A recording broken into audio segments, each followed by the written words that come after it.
Imagine you're walking up the plaza toward the Barclays Center in Brooklyn. Right. Just a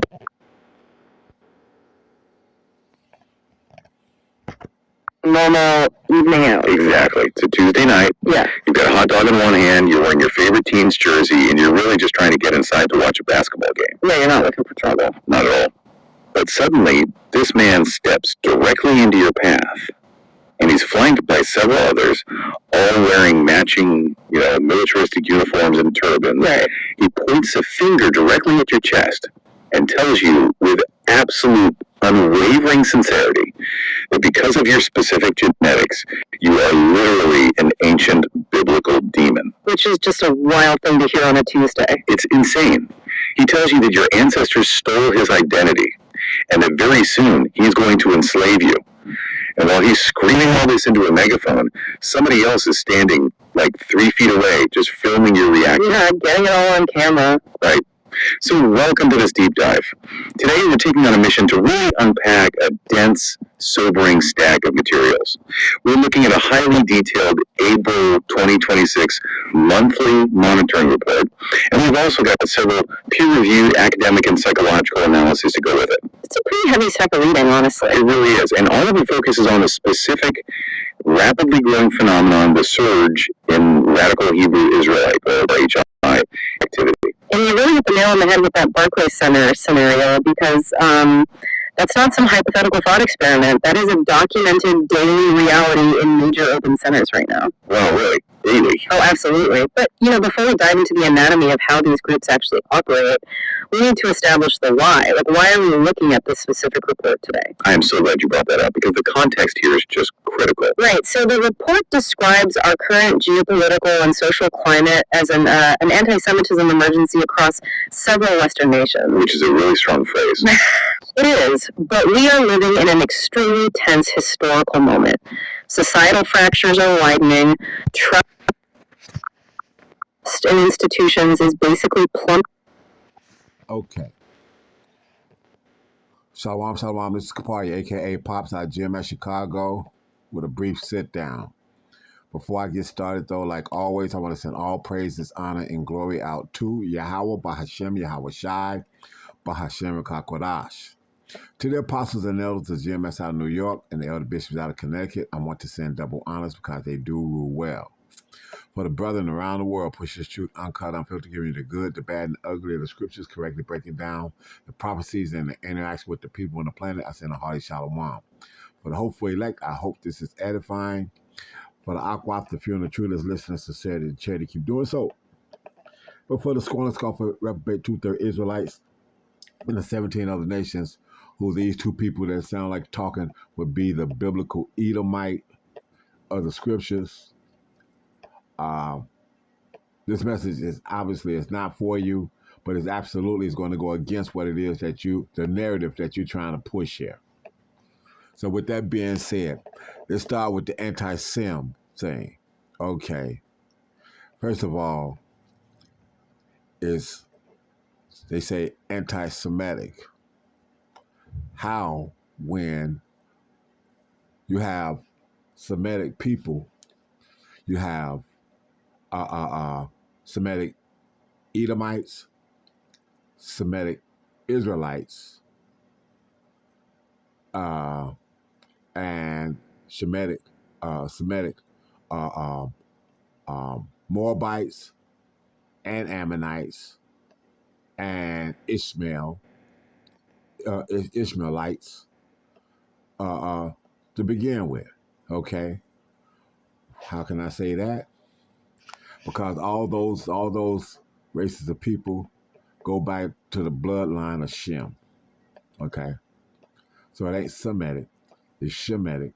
And Shemitic, how can you be anti when you come from the same bloodline? Okay, you came from the same bloodline. Okay, but see, that bloodline is separated through the promises. Okay, let's get started with that. Let's establish who the promises are given to and who the curses would be on, and so that this false narrative that they get ready to push can be exposed in real time. Let me go here first.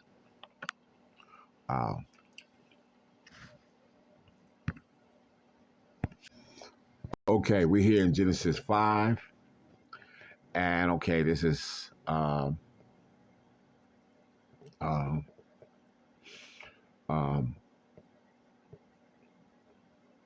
before the flood.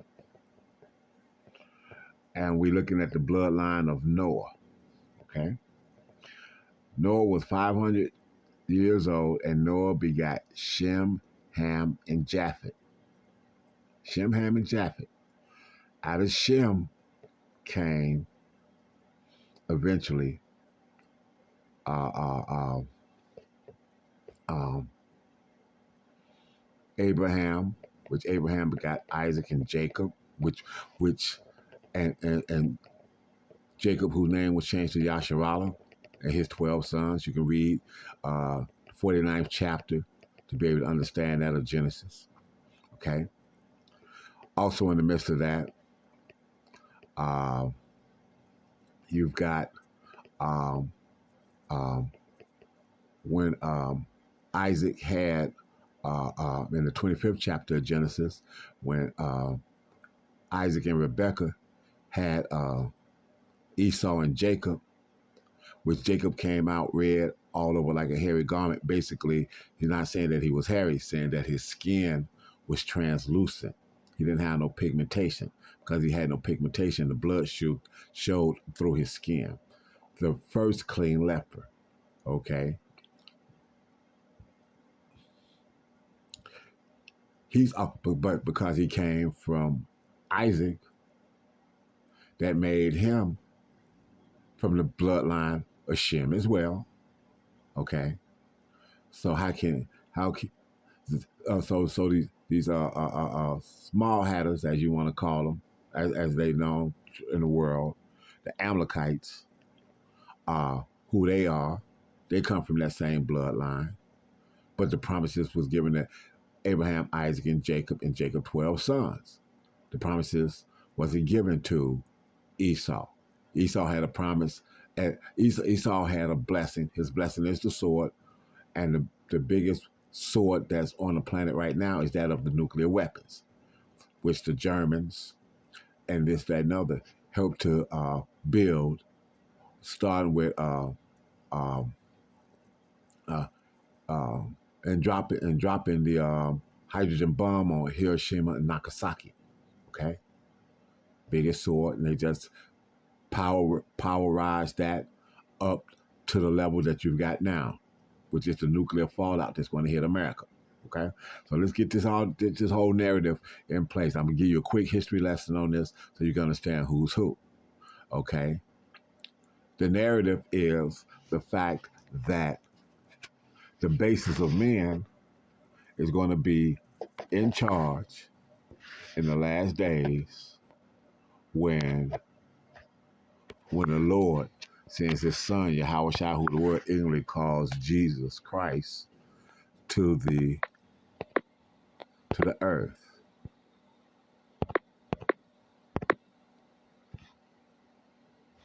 Let's see. It's one or two.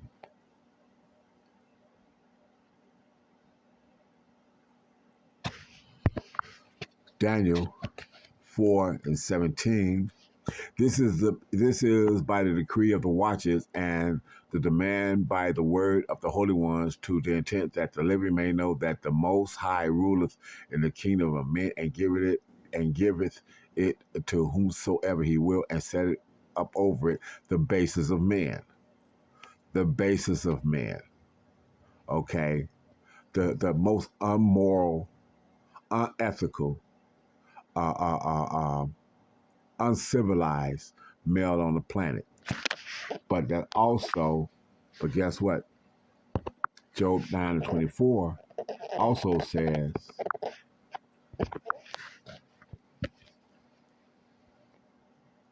the earth is given into the hand of the wicked. He covereth the faces of the judges thereof. If not, where and who is he?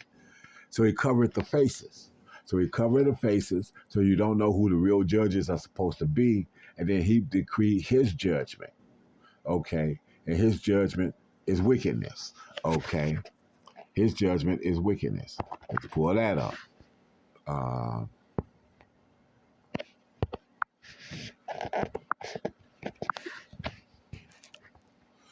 Isaiah 10:1. Woe unto them that decree unrighteous decrees and the right grievances which they have prescribed.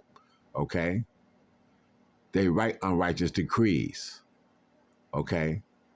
And now that the world has seen these unrighteous decrees and don't like them, don't want to be under them, and now even their own women are turning against them, they now want to tell us that we're the ones that are going off. Woe to them that devise iniquity, evilness, and work, unrighteousness, and work evil upon their beds. When the morning is light, they practice it because it is in the power of their hand. They write it in the law. And they cover fields and take them by violence and houses and take them away. So they oppress a man in his house, even a man in his heritage. So why are men standing? And I'm not justifying those guys, because those guys with the uniform type of makeup is not the men of GMS. So they're not, and we don't use bullhorns to blow the message. We lift up our voice like a trumpet and show our people, the Israelites, their transgressions and declare the evilness that's in this world. Okay, and they cover fields and take them by violence and a house and take them away. So they oppress a man and his house, even a man and his heritage. So this was going to be a curse. Jeremiah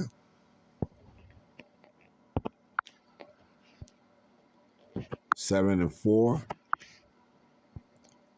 Jeremiah 7:4. A righteous man was told this by the Lord, and thou even thyself shalt discontinue from thine heritage that I gave thee. So they took a person's heritage. So right there in that one little bit that I gave you of the first couple of minutes, look at all the scriptures that back up what the men of GMS actually teach. You have taken a man's heritage. The scripture says that you would. What's the most accurate book of prophecy on the planet? Okay? Because other books spin off of this, but this is the book that has all the prophecies in it. Okay? And we're living in the last days of those prophecies as I speak and as we live on this planet in 2026 up to the day. And thou even thyself shalt discontinue from thine heritage that I gave thee, and I will cause thee to serve thine enemies in a land which thou knowest not. So, let's look at the transatlantic slave trade. 150 years before they called when they got the so-called Negro from the west coast of Africa and brought them here to the Americas, those same ships grabbed the so-called natives that was here, the Northern Kingdom, which consists of the so-called natives and the Northern Kingdom that was down through South and Central America, and took those people and took those to Spain and taught them Spanish at the end of a whip. And then 150 years after that, after they had conquered a lot of the land here in America, came and got the so-called Negro, which consists of the tribe of Judah, Benjamin, and Levi, off the west coast of Africa, that had fled into those areas from the siege of Jerusalem from 66 AD to 70 AD, and had fled into those different west coast areas in Africa. There are. And America knows this because it was part of their manifest destiny that they used to be proud of, but now they want to write it out to books and don't even want to have it taught in schools, and it's not being taught in schools as I see right now. So what part of this? All of that from that. Okay. So now they want to tell you a narrative, but let's deal with this. Let me see what scripture is that.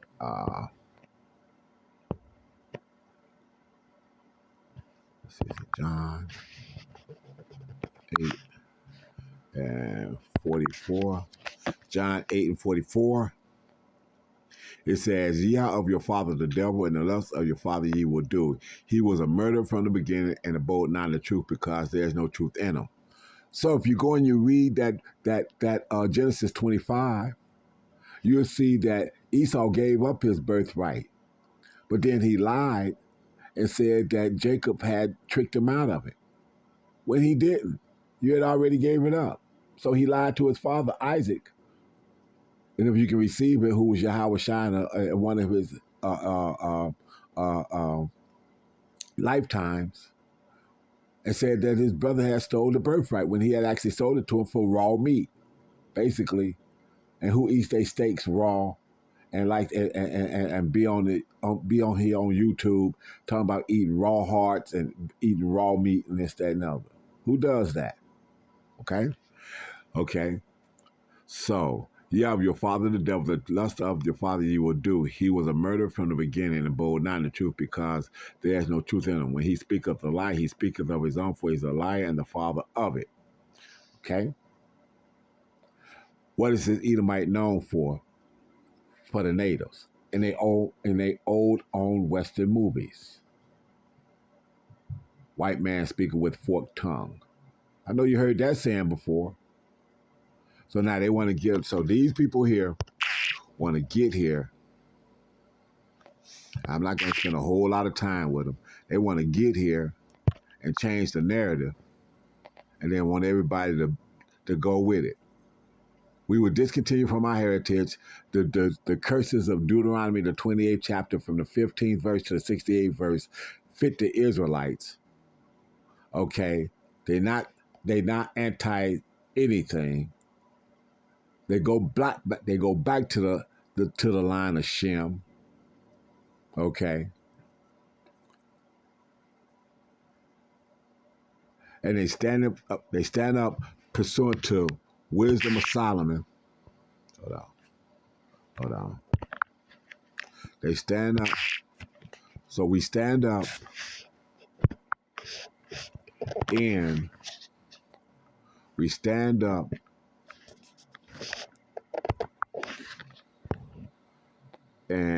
wisdom of Solomon, which is a book in the Apocrypha, 5:1. Then shall the righteous man stand in great boldness before the face of such as have afflicted him and made no account of his labors. When they see it, they shall be troubled with terrible fear and shall be amazed with the strangeness of his salvation, so far beyond all that they looked for. So we stand in great boldness before those that have afflicted us and made no account of his labors. What they tell the so-called Negro, pull yourself up by your bootstraps. Man, I did it, you can do it. But you had a 500-year head start. And then the places that did do it, like Black Wall Street and the the Black Belt, and these places where so-called Negroes pulled themselves up and was financially doing better than even these Edomites at that time, they destroyed those places, which is what was meant when the Lord said that 28 and 68 shall go into Egypt again. We went into slavery again, and be sold to our enemies for bondman and bondwoman. Let me get that. Bondman and bondwoman. Deuteronomy 28, 68.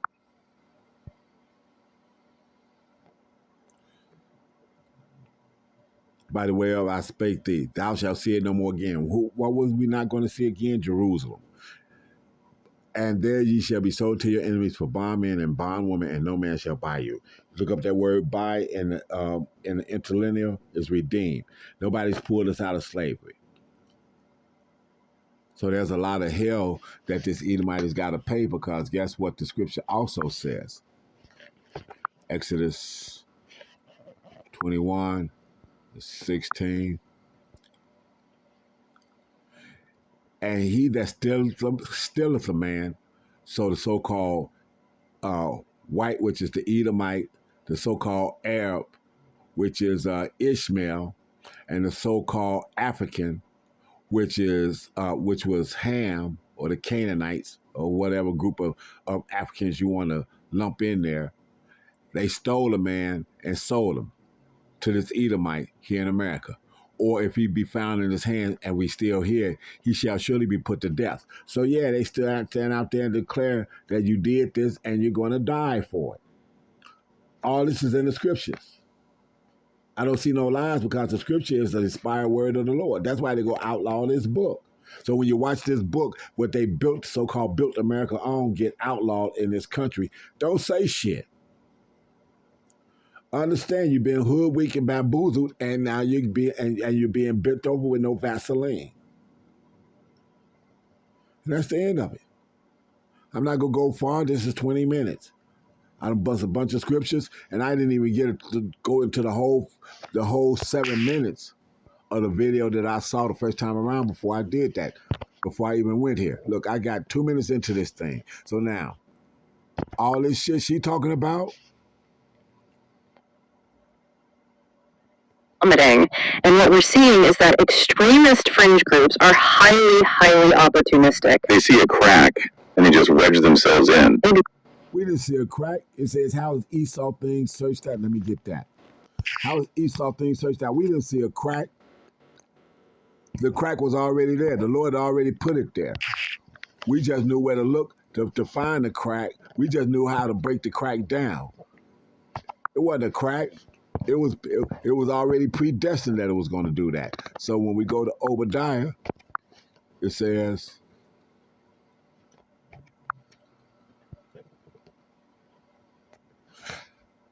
Obadiah 1:6, how are the things that Esau searched out? How are his hidden things sought up? We go in this book. We go in this book. This book gave us the game plan. We know what's happening before it happens. We actually taking what these people, these so-called Edomites, these so-called Caucasians, they came from the Caucasus Mountains, and the Amalekites that speak Yiddish and Slavic, Yiddish, which speak German and Slavic, written in Hebrew characters, that call themselves the people of the Bible, which the scriptures absolutely pointed out that they would not be in the last days. And we call it out. All we gotta do is go in the scriptures. We call it out. So if that's a problem, if you got a problem with that, then that's on you. That ain't on us. Because we're told to stand on our tower, lift up thy voice like a trumpet, and show our people their transgressions. And show the world its atrocities. And that's what we do. So with that, I hope that that's edifying. I want to send all praises, honor, and glory out to Yahweh, Bahashem Yahweh Shai, Bahashem Rekakwadash, to the apostles and elders of GMS out of New York, and the elder bishops out of Connecticut. Again, double honors, because they do real well. Hopeful elect, I hope that's edifying. And a hearty shalom for the hopeful elect, and for the rest of the world, a bar.